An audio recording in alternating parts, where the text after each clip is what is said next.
se su comporatore, chi la guiscale se su comporatore, chi la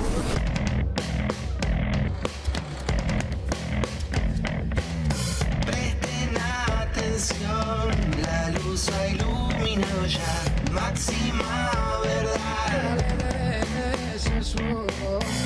Una expedición a las profundidades, un salto ancestral tras la inmortalidad, magia y confusión, destino de grandeza, la liberación mística, punto de explotar, la revelación, dale que empieza el storyboard. Evangelos. Pará, me lo cortaron antes, ¿qué pasó? Dale que empieza el storyboard, dale que empieza el storyboard, fineza y máxima ciencia. Ese corte fue igual, es memorable, ¿eh? Quedó muy bien. O sea, fue completamente memorable. Pero hasta que tardé en entender lo que estaba pasando, me observé y dije, estoy casi seguro que eso no es lo que sí. Después dije, claro, soy yo. No seguí ahí.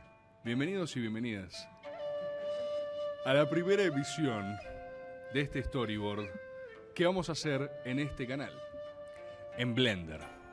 Voy a hacer una pequeña introducción para... es esa cámara, ¿no? Claro, hicieron un pequeño cambio. Mira cómo estamos acá. ¿Se puede ampliar un poco? ¿Estar un poquito más lejos? Ahí me gusta. Pedir pequeñas modificaciones en vivo. Ese me gusta, este plano me gusta. Acá en el chat pide que bajen las luces. Son todos boludo, requisitos sí. técnicos. Hay que hacer eso, ¿no? Sí. No estamos dando cuenta sobre la marcha. No se puede, ahora no podemos. Pero vamos a escuchar sus propuestas. Y para la próxima vamos a armar un setting. Está bien, ¿no? Podemos armar un set, ¿no? Para este momento y darle otro tipo de enfoque.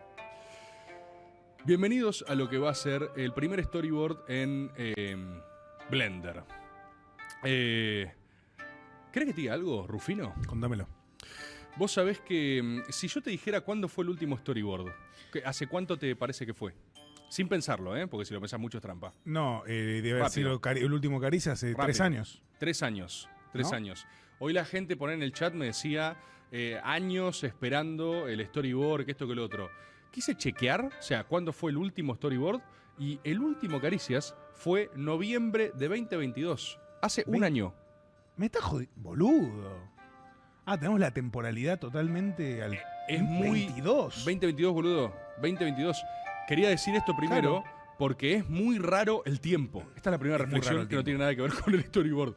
El tiempo es raro, boludo. Es raro el tiempo. Un año nada más. Pero bueno, realmente se siente como mucho también porque uno a veces compara de cuándo arrancó el storyboard. Yo voy a hacer una pequeña contextualización para las personas que por primera vez escuchan esto. Storyboard es una sección donde ponderamos grandes eventos históricos, grandes figuras históricas, donde ponderamos narrativas también. A veces son temáticos, no siempre son de figuras, a veces son procesos. Recuerdo uno que era de. Uno de los que más me gustó fue de la alquimia. La alquimia, por ejemplo. Hermosísimo fue. Bueno, deberíamos hacer de Hermes Trismegisto, ahora ya en Blender. Hay también de mitología, hay de narrativa, hay de todo. Pero en estos jueves de la reflexión vamos a estar haciendo acá en Blender la primera renovación de este ciclo, que habrá, ¿no?, un gran salto de calidad entre lo que hacíamos antes y lo que hacemos ahora. Pequeña aclaración también para la gente nueva, la gente que nunca escuchó un storyboard. En general nos atenemos a otro tipo de rigurosidad, ¿sí? No nos interesa. Tenemos el mismo objetivo que Plutarco.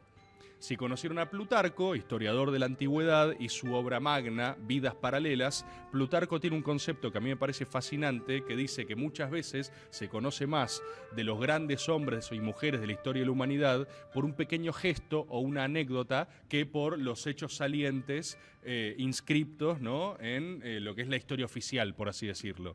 Es así que nosotros tenemos, gracias a Plutarco, anécdotas como la de Diógenes con Alejandro Magno, ¿no? Cuando, por ejemplo, Alejandro Magno quería conocer al famoso filósofo Diógenes, el linchera, después ahí el personaje de Fontana Rosa, un tipo que vivía completamente despojado de bienes y de propiedades, y lo va a ver a Diógenes y le dice: soy Alejandro Magno, el hombre más poderoso del mundo, ¿qué puedo hacer por vos, Diógenes? Y él le responde: por favor que te corras, que me estás tapando el sol.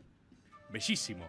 esas anécdotas, esas cositas de la historia quedan, por ejemplo, registradas gracias a Plutarco. Nosotros queremos continuar ese legado, el de Plutarco, directamente hablando. Plutarco, Rebord. En Bien. Storyboard. Es un poco la cronología que estamos proponiendo acá para los reales. Para De este hecho, espacio. mucha gente que te empezó a seguir a partir de los storyboards. Sí, ni hablar. De hecho, mucha gente que entra a Caricias entra por storyboards y mucha gente que entra a Rebord entra por storyboards. Y bueno, hay algo que hay que empezar a decirle a la gente. Mucha gente decía, che, loco, ayer recomendé este programa a mi vieja para hablar de política. Rebord bailó 10 minutos seguidos una canción que decía Caballo homosexual de las montañas. En general, estos son como las drogas de entrada.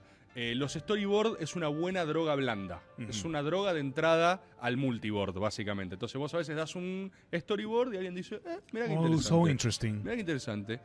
Hoy vamos a hablar de Carlos Pellegrini. Mira. Ustedes dirán, no la vi venir, qué extraño, ¿no? ¿Esto es el primero? Confíen. Primero, el tiempo es un círculo plano. No sé si recuerdan, los true gente recordarán, el primer storyboard de la historia fue Julio Argentino Roca. Vamos a hablar de alguien del mismo periodo que es Carlos Pellegrini. Y como siempre, porque nos interesa cierta relevancia para su actualidad. Dicho sea de paso, quiero agradecer a Regata Mod por esta remera. Muy buena. ¿Ven lo que es esto? Estuvo todo el tiempo acá frente a ustedes. Ustedes no se dieron cuenta. Fue un easter egg del programa. Si ustedes hubieran estado pillos, se hubieran dado cuenta de quién era el storyboard. ¿Se entiende? Del peso argentino. Exactamente. Carlos Pellegrini. Lo interesante de Carlos Pellegrini es que es una figura recontra reivindicada en este presente político. O sea, el presidente Milei más de una vez lo ha recalcado, ¿no? Como gran gestor de la política económica de estabilización de la Argentina. El universo liberal lo tiene como uno de sus próceres. Es el nombre también del colegio Carlos Pellegrini. O sea, es un chabón que hoy por hoy me parece que reviste cierta actualidad para ver también qué hizo o de qué se trata su legado. Vamos a ver también algunas cosas que a mí me parecen al menos paradójicas, ¿no? En términos de la política concreta que ejecutó Pellegrini. Por empezar, Pellegrini nace en 1846, ¿sí? En Buenos Aires. Fíjate que él era hijo de un ingeniero y de una inglesa. La madre era inglesa, el padre era suizo-italiano, ¿sí? ¿Sabes por qué viene el padre de Pellegrini a la Argentina? ¿Por qué? Viene porque Rivadavia lo contrata como ingeniero para construir el puerto de Buenos Aires. Hay algo de esas historias que a mí me parece fascinante. ¿Cómo se puede configurar la historia de un país a partir de la inmigración de un laburo? ¿Entendés? Claro, además a partir del azar, porque podría haber sido para, no sé, lo llamaban para hacer cualquier otra cosa en cualquier otra parte del mundo. No, totalmente. O sea, él nace acá en Buenos Aires porque a su viejo lo llaman para construir el puerto de Buenos Aires, lo llama Rivadavia. Es una obra que queda inconclusa y atención a estos pequeños detalles que vamos plagando. Un ñoqui. Un ñoqui. No es un ñoqui, no es un ñoqui. Quise ser un poco ñoqui. No terminó la obra pública que Rivadavia lo contrató para hacer. Queda inconclusa y atención a esto. ¿Qué hace el padre de Carlos Pellegrini? Tiene un viraje artístico y dice, a partir de ahora soy pintor. Vamos viendo los influjos con lo que se forma una personalidad que también forjó la República Argentina. Por ser hijo de una inglesa, retenía cierto acento británico, lo cual le ganó su apodo de El Gringo. El Gringo Pellegrini, le decían. Y se educó en el Colegio Nacional Buenos Aires. Si ustedes son del Pellegrini o del Nacional, viste que acá en Buenos Aires tienen pica, pueden decirle a la gente del Pellegrini, el nombre de tu colegio fue al Nacional antes. Así que tienen una contrachicana ahí para tirarse. Cuando estaba haciendo la carrera de Derecho en la UBA, estalla la guerra, la Triple Alianza, él deja la carrera para ir a combatir, ¿no? Seguimos viendo detalles de este tipo de personalidad. O sea, alguien que dice, hay conflicto, voy a ir para adelante. Después de eso termina sus estudios y ya arranca lo que es el largo desarrollo de la vida de Pellegrini, que fue básicamente en el Estado. Él entra a la función pública con Sarmiento, después de quien el resto de su vida reconoce grandes influjos en su tipo de personalidad. Vamos a hacer un breve repasito, pero hay un storyboard de Sarmiento, estoy casi seguro. Sarmiento, alguien que lo apodaban el loco. ¿Sí? Una persona que llega a la presidencia por una serie de concurrencias y empate entre facciones, hizo básicamente lo que le recontrapintó. Después de esto ya empezamos a ver lo que terminó siendo la interna, que después se configuraría entre Mitre y Roca, pero estamos en los albores del principio del PAN, del Partido Autonomista Nacional, fundado por Adolfo Alsina. Acá hay algo interesante. Originariamente Mitre, Bartolomé Mitre, gran representante de los intereses de la ciudad de Buenos Aires, recordado como un tremendo gran hijo de puta porteño, o sea, priorizando todo. Él El porteño por excelencia fue Bartolomé Mitre, después en el ejercicio de su propio poder. Del contracara a eso, y en este momento de la historia, Mitre se ubicaba del lado de los que querían nacionalizar, de hecho, la ciudad de Buenos Aires. Ese era su argumento en esta época. Y Alsina arranca el Partido Autonomista justamente defendiendo la autodeterminación y la delimitación territorial de la provincia de Buenos Aires. Esto es loco porque después se va a invertir. ¿Se entiende? O sea, Pellegrini entra a la política por Alsina, que era un tipo que decía, vamos a resumir, lo estoy diciendo mal, pero para que se entienda, la ciudad de Buenos Aires para la provincia de Buenos Aires. No vamos a repartir los recursos. Y Mitre arranca chicaneando del otro lado. ¿Qué pasa después? Alsina apoya a Nicolás Avellaneda, ¿no?, como candidato a presidente, fundan el PAN y ahí empiezan a salir las figuras del PAN. El Partido Autonomista Nacional, que es un bloque histórico de la Zamputa, lo que después fue el bloque de poder de la generación del 80 y todo eso, no está lo suficientemente estudiado para mí. Es algo que, como fuerza política, fue una de las cosas más parecidas que tuvimos en la Argentina a un partido único. Estaban todos adentro del PAN. Fue una hegemonía muy grande. Entonces, cuando están todos adentro, las tensiones las tenés adentro. Es como el Partido Comunista Chino. O sea, tenés derecha, izquierda, todo. En una época fueron hegemonía absoluta. Esto inaugura el periodo de las presidencias históricas y después Alsina, el fundador de todo esto, el que ordenaba el liderazgo político de esto, Alsina muere, lo cual genera una crisis política al interior del PAN. Esto es interesante porque ya tenemos la presencia de Avellaneda, Pellegrini es diputado, Pellegrini empieza a llamar la atención por el poder de oratoria, por la convocatoria que tenía, era un tipo plantado, y ya empieza a despuntar también un tal Carlos Tejedor y Roca, el tucumano Julio Argentino Roca, de quien ya hablamos, ¿no?, el maestro de la rosca. Avellaneda nombra a Pellegrini como ministro de Guerra y Marina, ¿sí?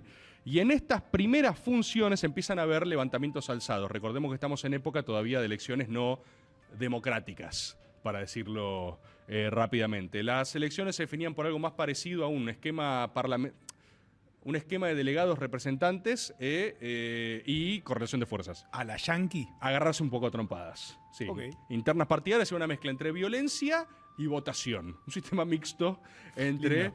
si vos te bancabas mucho las piñas, no hacía falta votar. Si la piña quedaba medio empatada, veamos qué onda. No votar, no somos salvajes, muchachos. Vamos a resolver este bloque.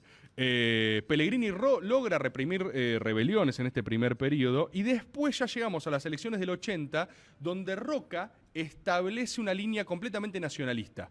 Y Tejedor, los dos del mismo bloque, los dos estaban bajo la égida de Alsina y de Avellaneda, Tejedor se establece como el último caudillo porteño y de Buenos Aires. O sea, un tipo que decía, no voy a federalizar el puerto. Recuerden, yo esto, perdón, lo estoy dando por sabido, pero estamos hablando de algo que establece las guerras civiles argentinas desde el principio de nuestra historia. Claro. O sea, si dividíamos o no el puerto, era lo que ordenó el eje de la discusión de 1815, si querés, o sea, 1810 también, pero 1815 en adelante. Nunca se hizo. Esto lo voy a recalcar para la gente que también es muy antirroquista. El tipo que efectiviza la federalización del puerto de Buenos Aires y de la ciudad de Buenos Aires fue un tucumano y fue Julio Argentino Roca. No fueron ni los federales, ni la Liga Democratizadora de no sé qué. Fue Roca a través de una de las batallas más de la Gran Guerra Civil Argentina. Piña siempre dice esto que está bueno, que es, tuvimos una guerra civil que duró más de 60 años.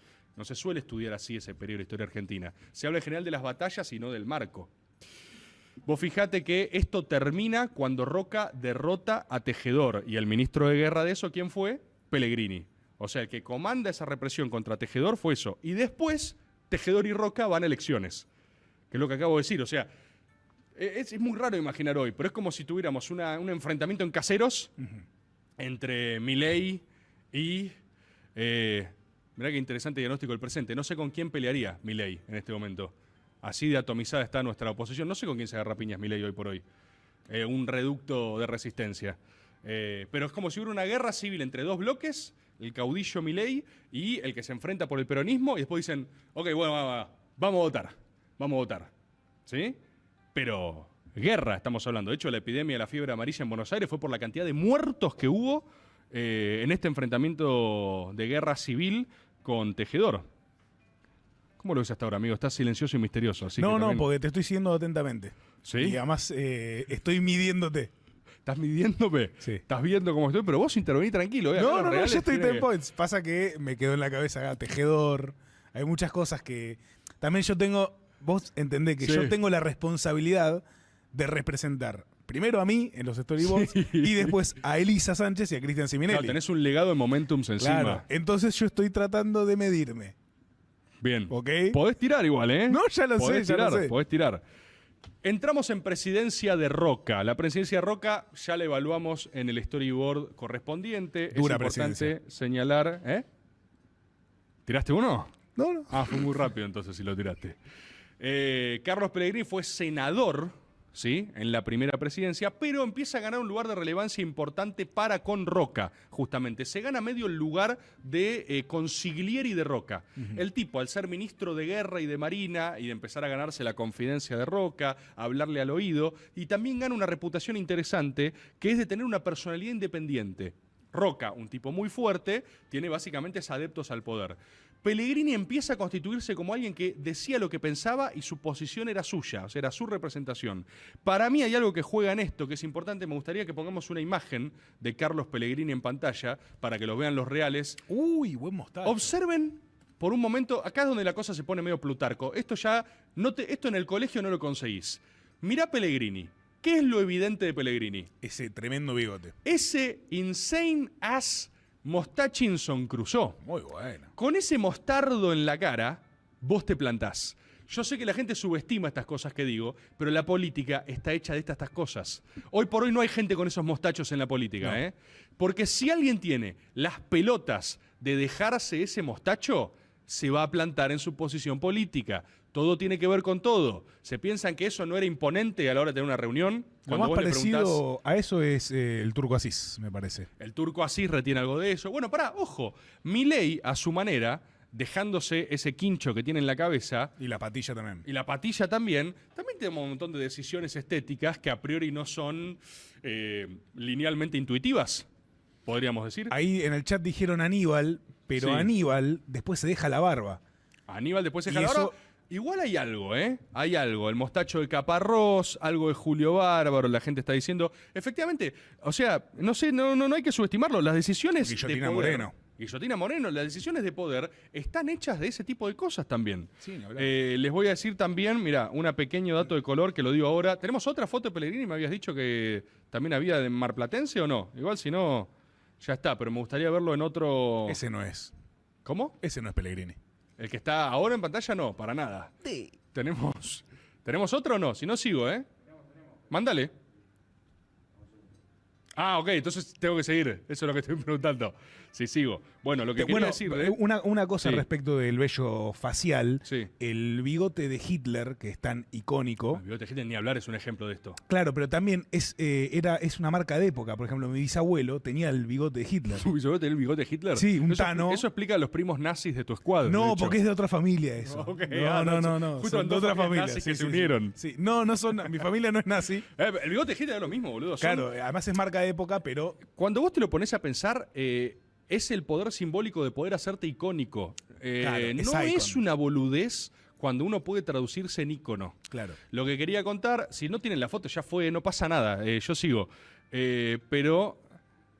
Ah, mirá. Bueno, pará, sí, me sirve. Acá está Pellegrini en otro de sus looks conjuntos. Lo que le quiero decir de esto es que Pellegrini insistía en usar zapatos y trajes de industria nacional. Muy bueno. Atención a esto. Cómo se vestía también en un posicionamiento político. Era algo completamente impensado para la oligarquía de la época, y en el bloque en el que pertenecía el PAN era bastante panoligárquico, dicho sea de paso, porque quería demostrar que la calidad era tan buena como la de los productos importados.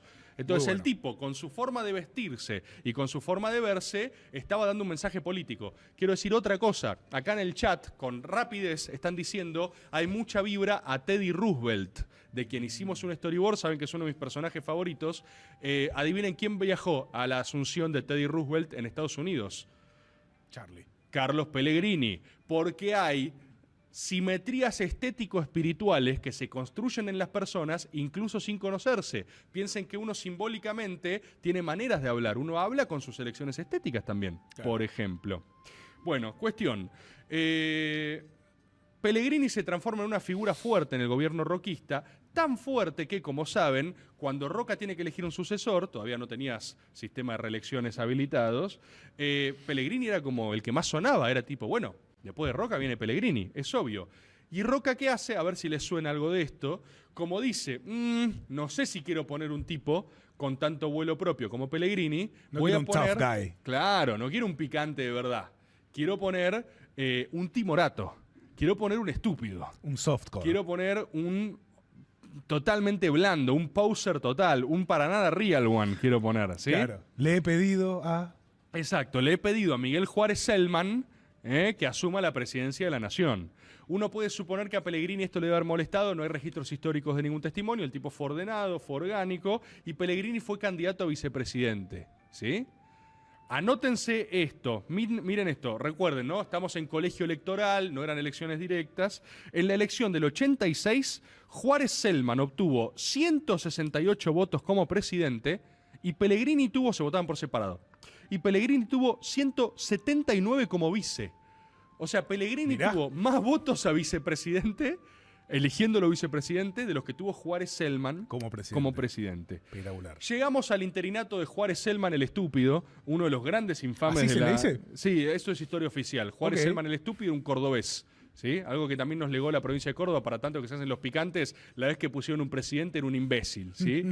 Juárez Selman, conocido como el timorato en la storyboardización oficial, es un término que está usando en muchas facultades también, sí, está pasando.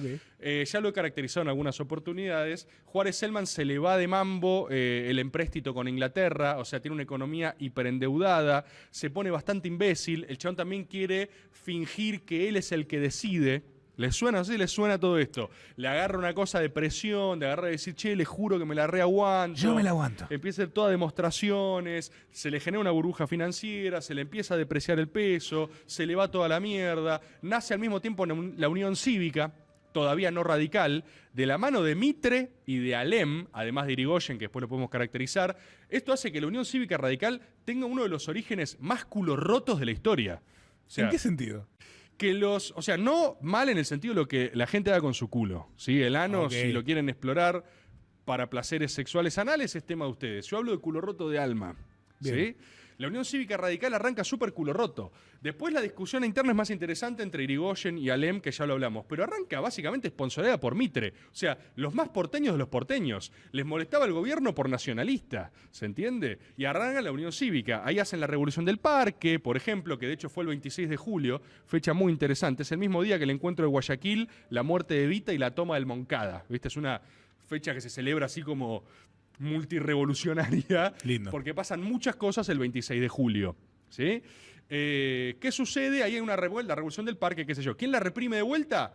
Carlos Pellegrini es el que ordena, ordena el proceso, qué sé yo. De ahí queda muy debilitado Juárez Selman y renuncia. Se va, se las toma. Ahí arranca el gobierno de Carlos Pellegrini, a quien se lo conoció como el piloto de tormentas. Es decir, agarró la peor versión posible, económica, social, financiera y política de la Argentina, y endereza... El Dualde argentino. El Dualde argentino, sí.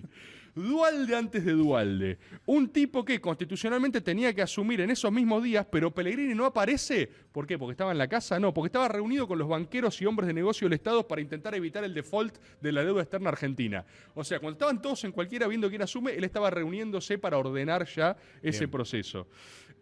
Ahí es famoso su discurso donde dice, solo arriesgando todo podemos salvarlo todo. Muy bueno. Y arranca la presidencia de Pellegrini. La presidencia dura 2 años y vamos a entrar de lleno en las Pellegrinomics, que es cómo hace para ordenar este proceso económico. Y acá me parece que se pone particularmente interesante para la gente que hoy por hoy más rescata su legado y no de otros sectores del espectro político, ¿sí? Pellegrini agarra una economía altamente dependiente de la banca británica, con una depreciación del peso, con una burbuja financiera en ciernes, y dice, bueno, ¿qué mierda hago? Esto es muy interesante. Pellegrini, al contrario de la tradición liberal que lo resalta, empieza a hacer un proceso de revalidación del Estado como factor decisorio en la economía nacional. Pellegrini, de hecho, estaba muy enojado con Juárez Selman. Él le decía que quería crear una Irlanda en la Argentina, le decía Juárez Selman, y además estaba molesto porque Juárez Selman quiere instalar una teoría de que el Estado es inútil.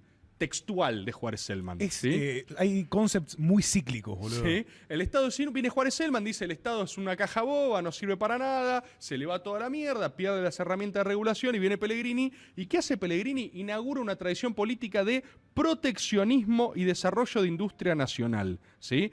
¿Cómo estabiliza el valor de la moneda? Primero queda caja de conversión. La caja de conversión es el antecedente del Banco Central.